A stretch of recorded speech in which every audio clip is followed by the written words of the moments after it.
లేకపోతే మా గురించి లేకపోతే ఇక్కడ ఉన్నటువంటి భర్త గురించి అనేక కథనాలు జగన్మోహన్ రెడ్డి గారు చెబుతూ ఉంటాడు. మనం ఒకరితో కాదు ఫైట్ చేసేది చంద్రబాబుతో అని. అది వాస్తవం.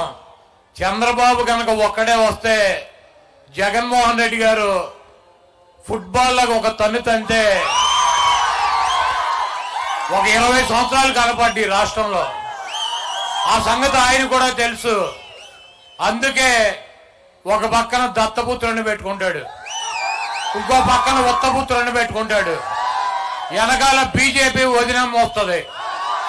ముందేమో ఇప్పుడు కాంగ్రెస్ షర్మిలమ్మని తెచ్చుకున్నాడు, చెల్లెమ్మనే.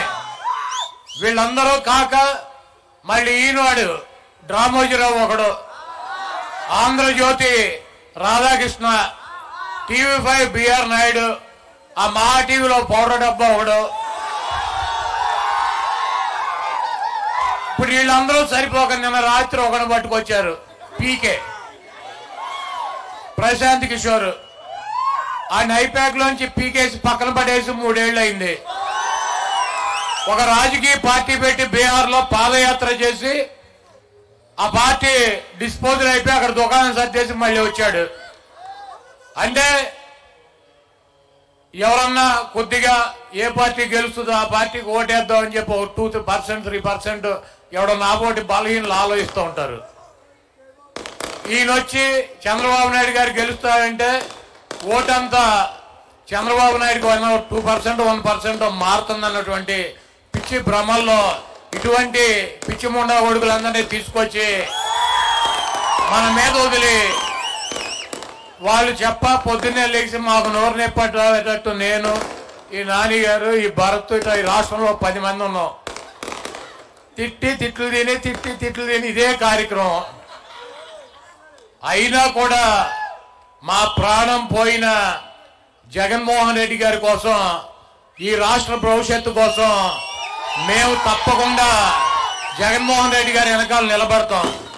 ఎందుకంటే ఇప్పుడు పేర్నాని గారు చెప్పారు, ఒక పేదవాడు తన పిల్లల్ని ఉన్నతమైనటువంటి చదువులు చదివించుకోవాలని ఉంటుంది. వాళ్ళకి ఒక మంచి ఇంగ్లీష్ మీడియంలోనో ఒక ప్రైవేట్ స్కూల్లోనో చదివించాల్సినటువంటి బాధ్యత ఉంటుంది, చదివించాలని ఉంటుంది. కానీ ఆర్థిక స్తోమత లేదు, చదివించుకున్నటువంటి పరిస్థితి లేదు. అటువంటి నిరుపేద పిల్లలు గవర్నమెంట్ స్కూల్స్కి వెళ్తారు. 45,000 స్కూల్స్ ఉన్నాయి.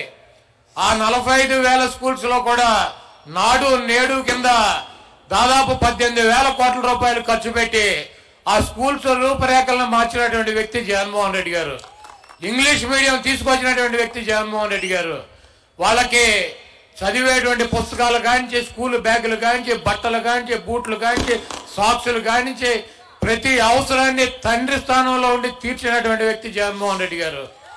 అదేవిధంగా ఒక తల్లిలాగా ఆలోచించి స్కూల్కి వచ్చినటువంటి పిల్లలకి ఒక మంచి నాణ్యమైనటువంటి ఆహారం పెట్టాలని చెప్పి గత ప్రభుత్వంలో ఈ దుర్మార్గుడు చంద్రబాబు నాయుడు స్కూల్ విద్య కోసం 5,000 కోట్ల రూపాయలు ఖర్చు పెడితే, అదే విద్య కోసం 73,000 కోట్ల రూపాయలు ఖర్చు పెట్టినటువంటి మనసున్నటువంటి మహారాజు జగన్మోహన్ రెడ్డి గారు.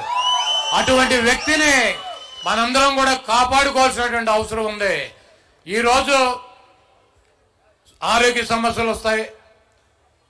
ఒక 50,000 1,00,000 2 లక్షలు పెట్టి వైద్యం చేయించుకోలేనటువంటి పరిస్థితి. మనిషి చనిపోతాడని తెలుసు, అయినా ఆర్థికంగా డబ్బులు లేక చనిపోవడం తప్పించే మార్గం లేనటువంటి పరిస్థితుల్లో ఆ మహానుభావుడు వైఎస్ రాజశేఖర రెడ్డి గారు ఆరోగ్యశ్రీ తీసుకొచ్చి ఈ రాష్ట్రంలో కొన్ని లక్షల మంది నిరుపేదల్ని కార్పొరేట్ హాస్పిటల్కి తీసుకెళ్లి వైద్యం చేయించి వాళ్ళ ప్రాణాలను కాపాడినటువంటి వ్యక్తి రాజశేఖర రెడ్డి గారు. ఆయన ఒక అడుగేస్తే జగన్మోహన్ రెడ్డి గారు ఈరోజు 3,300 మంది 3,300 రోగాలకి డిజిటల్ కార్డు ఇచ్చి ప్రతి పేదవాడిని కూడా హాస్పిటల్కి తీసుకెళ్లి ఆరోగ్య సమస్య వస్తే ₹1 కూడా ఖర్చు లేకుండా వాళ్ళ ప్రాణాలను కాపాడుతున్నటువంటి జగన్మోహన్ రెడ్డి గారు. ఈరోజు విద్యారంగం కావచ్చు, వైద్య రంగంలో కావచ్చు, గత 70 సంవత్సరాల్లో ఏ ముఖ్యమంత్రి చేయనటువంటి విధంగా ఈరోజు జగన్మోహన్ రెడ్డి గారు చేస్తున్నాడు.